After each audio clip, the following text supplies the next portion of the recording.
तो एक क्वेश्चन करते हैं। Magnetic field B is equal to B naught J, है ना, पॉजिटिव वाई डायरेक्शन में, exist in the region A less than X less than 2A and B is equal to minus B naught J in region ये, है ना, एक दूसरा reason दे रखा है और B नॉट जो है वो पॉजिटिव है। तो ऐसा करते हैं, एक डायग्राम बना लेते हैं। तो ये X, Y और Z कोऑर्डिनेट, अच्छा, और ये रीजन अपन ने डिमार्केट कर दिए, है ना, A, 2A और 3A। अच्छा, फिर क्या बोलता है, A से 2A तक मैग्नेटिक फील्ड जो है वो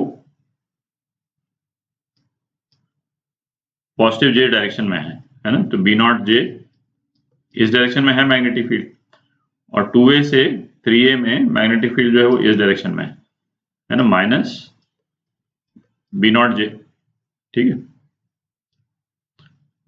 और क्या बोल रहा है, a positive point charge moving with a velocity V naught I, V naught positive constant है, enters magnetic field at X is equal to A। यहां पे एक charge particle V naught I की वेलोसिटी से इस तरह से एंटर कर रहा, ठीक है, और ये पॉजिटिव चार्ज है प्लस Q। तो ट्रेजेक्टरी ऑफ द चार्ज पूछा है ना, किस तरह से चार्ज मूव करेगा ये पूछा है। तो इस चार्ज पे जो फोर्स लगेगा वो तो अपने को मालूम है, moving charge in magnetic field, उस पर फोर्स कितना लगता है, Q V क्रॉस B। तो बेसिकली दोनों रीजन्स में जो V क्रॉस B जो क्रॉस प्रोडक्ट है अलग अलग लगेगा, क्योंकि मैग्नेटिक फील्ड का डायरेक्शन इस तरह से चेंज हो रहा है, तो वो अपने को निकालना है। अच्छा, अब एक बार ग्राफ देखते हैं। तो ग्राफ में X को Z के वर्सेस में दिखाया हुआ है, ठीक है, जो इसका मूवमेंट है। तो इसको ऐसा करते हैं, इस एक्सिस को थोड़ा सा रोटेट कर लेते हैं ताकि Z एक्सिस को ऊपर ले आते हैं जहां Y एक्सिस है ना, मतलब बेसिकली जिस तरह से ऑप्शंस बनाए हुए हैं अपन ग्राफ उस तरह से बना लेते हैं तो विजुलाइज करने में इजी हो जाएगा। नहीं तो इस वाले कोऑर्डिनेट सिस्टम में फिर अपन उसका डायरेक्शन निकालेंगे तो फिर उसको अपने को, है ना, इस वाले में ट्रांसलेट करना पड़ेगा फिर विजुअली। तो उसको थोड़ा, तो ग्राफ को एक और ग्राफ बना लेते हैं जो ऑप्शंस के पैरेलल हो, है ना, वो बेटर रहेगा।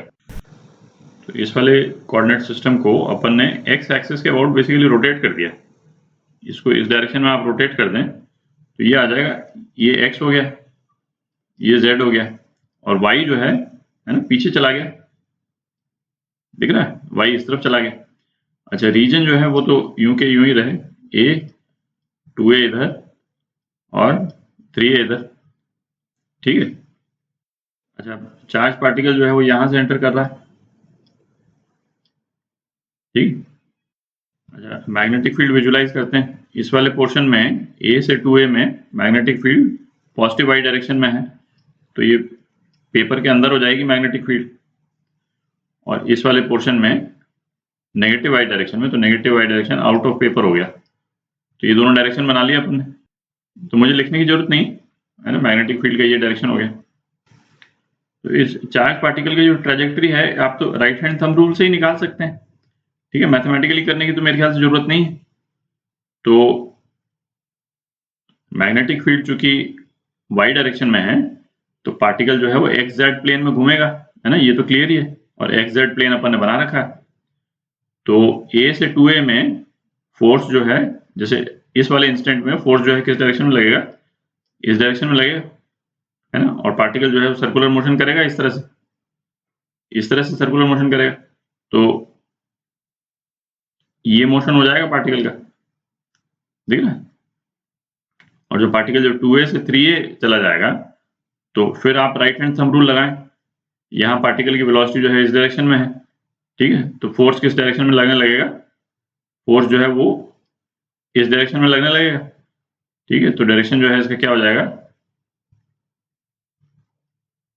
इसकी ट्रेजेक्टरी ये हो जाएगी, दिख रहा है।